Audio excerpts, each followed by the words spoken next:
Moving on to chronic inflammation. This is the response of prolonged duration where inflammation, tissue necrosis and injury, and attempts at repair coexist in varying combination.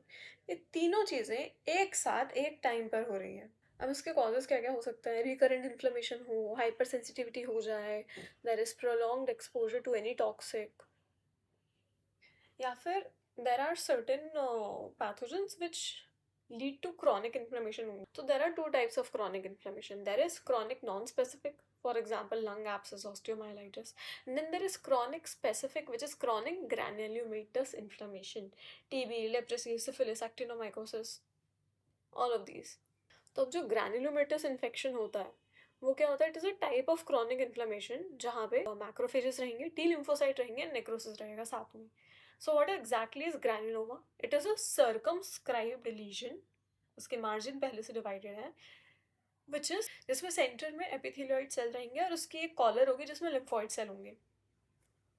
What is it? This is the cellular attempt to contain a difficult to eradicate agent.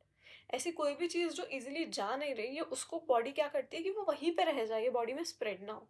This is why granuloma formation happens at all. अब इसमें epithelioid cell क्या थे? These are activated macrophages.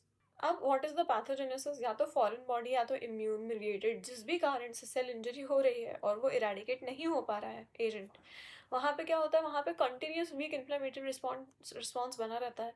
Macrophage जो है activate हो जाते हैं.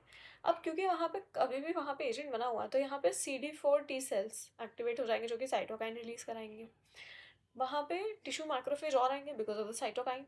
It will lead to what? It will lead to activation of tissue macrophage through IFN gamma.